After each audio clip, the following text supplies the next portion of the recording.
जयंती माता रमाई आंबेडकरांच्या जयंतीनिमित्त सर्वप्रथम आपणा सर्व शुभेच्छा देतो।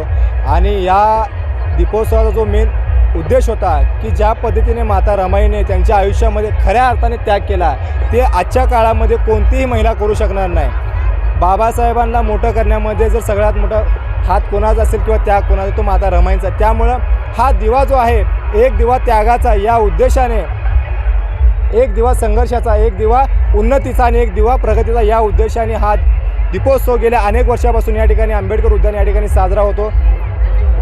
तसेच माता रमाईच्या जयंतीनिमित्ताने या ठिकाणी जो महिला भगिनींना त्यांच्या उत्स्फूर्त ह्याच्यामुळे हा दीपोत्सव नेमका साजरा होत आहे। आणि अशाच पद्धतीने येत्या काळामध्ये सुद्धा हा दीपोत्सव या ठिकाणी चालू ठेवण्यात आमचा मानस आहे। किती वर्ष आहे? हा 3रं वर्ष आहे या ठिकाणी। किती दिवे लावले काय? आजपर्यंत या पद्धतीने एक 5000 दिवे या ठिकाणी पंथीच्या स्वरूपात लावलेत। वेगवेगळ्या पद्धतीचे आपण बघू शकता या ठिकाणी वेगवेगळ्या पद्धतीचे दिवे आहेत। प्रत्येक म्हणजे काय म्हणते त्या काळानुसार दिव्याचं सुद्धा स्वरूप बदललेलं आहे, त्यानुसार जयंतीचं स्वरूप बदललेलं आहे, त्यानुसार या दिव्यांचं सुद्धा स्वरूप बदललेलं आहे। या दीपोत्सवामध्ये किती जणांचा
एबीपी माझा, उघडा डोळे बघा नीट।